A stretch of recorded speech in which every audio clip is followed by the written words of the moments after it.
नमस्कार। भाजी रसोई में एक और नई रेसिपी के साथ आपका स्वागत है। आज मैं आपके साथ शेयर करने जा रही हूँ हिमाचल की बहुत ही यूनिक और ट्रेडिशनल डिश। आज हम बना रहे हैं कुल्थ दाल की कड़ी। बहुत सारे लोगों ने शायद ये कड़ी कभी नहीं खाई होगी। कुल्थ दाल तासीर में गर्म होती है, इसलिए इसे सर्दियों में ज़्यादा खाया जाता है।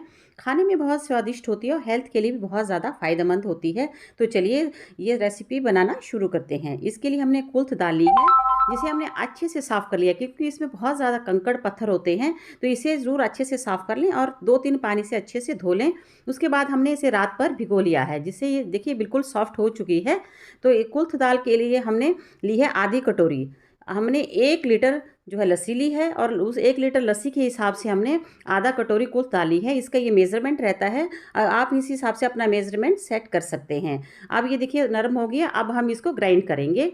तो सबसे पहले हम इसका सारा पानी निकाल देंगे। इसमें बिल्कुल भी पानी नहीं रहना चाहिए और इसे छोटे वाले ग्राइंडिंग जार में डाल के अब हमें इसे दरदरा ग्राइंड करना है। बहुत ज़्यादा बारीक नहीं करना है। तो हमने पल्स मोड पर चलाकर इसे दरदरा ग्राइंड कर लिया है। ये देखिए अब इसका महीन पेस्ट नहीं बनाना है। तो चलिए अब गैस की तरफ चलते हैं। गैस पे हमने कढ़ाई गर्म करने के लिए पहले ही रख दी थी। जैसे ही कढ़ाई गर्म हो जाएगी, अब हम इसमें डालेंगे सरसों का तेल। अब तेल गर्म होते ही इसमें डालेंगे 1 चम्मच जीरा और 1 चम्मच सरसों के दाने और आधा चम्मच हम इसमें मेथी दाना डालेंगे। ज़्यादा डालेंगे तो कड़वाहट आ जाती है। 2 लाल मिर्च डाल देंगे और साथ में थोड़ी सी हींग डालेंगे फ्लेवर के लिए और टेस्ट के लिए। अब इन मसालों को थोड़ा सा हम चटकने देंगे। अब जैसे ही मसाले हमारे चटक जाएंगे, हम एक बारीक कटा हुआ बड़ा प्याज डाल देंगे और इसे हमने अच्छे से मसालों के साथ भून लेना है। बहुत ज़्यादा नहीं भूनेंगे, लेकिन थोड़ा सा हमें इसको कलर चेंज होने तक भून लेना है। तो थोड़ा सा प्याज भून चुका है। अब हम इसमें डालेंगे अदरक, लहसुन और हरी मिर्च का पेस्ट। अगर आप हरी मिर्च नहीं खाते हो तो आप इसको स्किप कर सकते हैं। तो इनको भी हमने अच्छे से प्याज के साथ भून लेना है, ताकि इनका भी कच्चापन दूर हो जाए। तो थोड़ा सा इनको भूनने के साथ ही अब हम इसमें ऐड करेंगे, ये देखिए भून चुका है। अब हम इसमें डालेंगे 1 बड़ा टमाटर कद्दूकस किया हुआ। अब आप सोचेंगे कि हम कढ़ी में टमाटर क्यों डाल रहे हैं, कढ़ी में कौन टमाटर डालता है, लेकिन इस ट्रेडिशनल डिश में कढ़ी के साथ जो है ये टमाटर ज़रूर डाला जाता है। इससे बहुत ज़्यादा टेस्टी कढ़ी बनती है। अब चाहे तो स्किप कर सकते हैं, लेकिन डालेंगे तो बहुत टेस्टी कढ़ी आपकी बनकर तैयार होगी। अब मसाले डाल लेते हैं। 1 चम्मच हमने धनिया पाउडर डाला है और आधा चम्मच हम इसमें नमक डाल रहे हैं। अब इनको अच्छे से हमने मिक्स कर लेना है। अच्छे से मिक्स करने के बाद इसमें थोड़ी सी हल्दी भी डाल देते हैं, आधा चम्मच के करीब, और इसको भी मिक्स कर लेंगे। अब सारे मसालों को हमने अच्छे से पकाना है ताकि इनका कच्चापन दूर हो जाए, इसलिए हम इसमें 2 से 3 चम्मच पानी डाल देंगे, मिक्स कर देंगे और इसको हम ढक्कन लगा लेंगे। करीब 2 मिनट पकने देंगे ताकि मसाला अच्छे से पक जाए।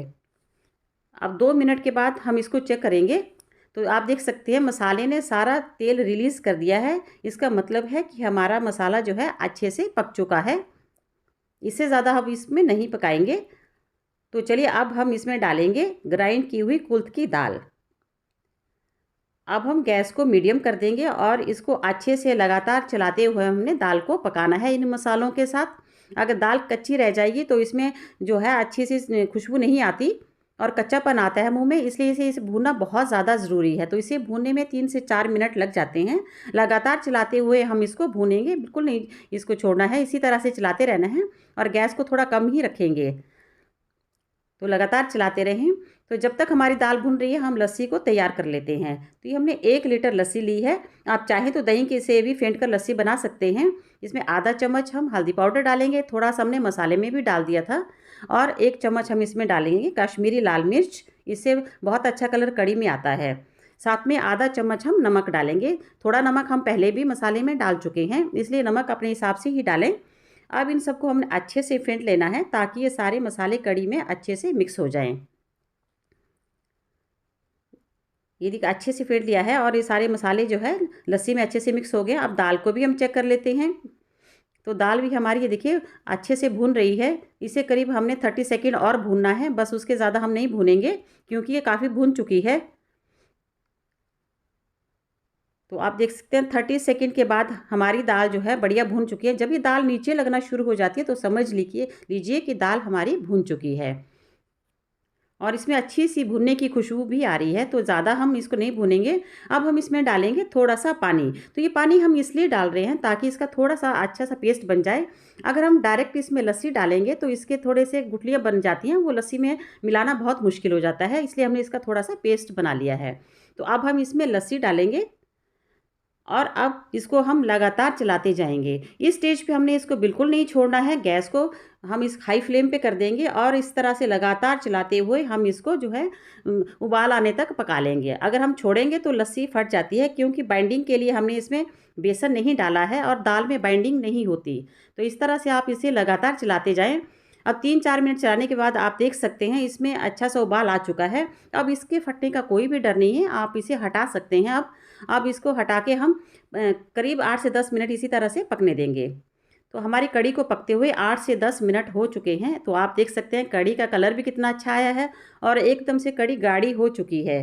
ये देखिए, बहुत ही अच्छी गाढ़ी सी कढ़ी हमारी बनकर तैयार हुई है। तो अब हम इसको थोड़ा-सा हरा धनिया से फिनिश करेंगे। आप चाहें तो इस स्टेज पे गैस को बंद कर सकते हैं। जैसे-जैसे ये कढ़ी ठंडी होगी ये और भी ज़्यादा गाढ़ी हो जाएगी, इसलिए आप चाहें तो इस स्टेज पे थोड़ा-सा पानी डालकर इसको थोड़ा पतला भी कर सकते हैं। जैसी कढ़ी आपको चाहिए आप वैसी इसको बना सकते हैं। तो चलिए अब इसको सर्व करना शुरू करते हैं। बहुत ही बढ़िया सी टेस्टी कढ़ी हमारी बनकर तैयार हुई है। किसी ने आपने जिसने भी ये कढ़ी आज तक नहीं खाई है तो आप प्लीज़ एक बार अपने घर में ये कढ़ी बनाकर ट्राई ज़रूर करें। आपके घर में सबको ये कढ़ी बहुत ज़्यादा पसंद आएगी। अगर आपको पसंद आई हो तो लाइक एंड शेयर ज़रूर करें और मुझे बताएँ कि आपने जो कढ़ी बनाई थी उसका टेस्ट कैसा लगा? ये मुझे ज़रूर कमेंट करके बताएँ। और अभी तक आपने मेरे चैनल को सब्सक्राइब नहीं किया है तो प्लीज़ मुझे सपोर्ट करने के लिए मेरे चैनल को सब्सक्राइब ज़रूर करें। और मिलते हैं एक और ऐसी ही यूनिक और टेस्टी रेसिपी के साथ। मिलते हैं नेक्स्ट रेसिपी में।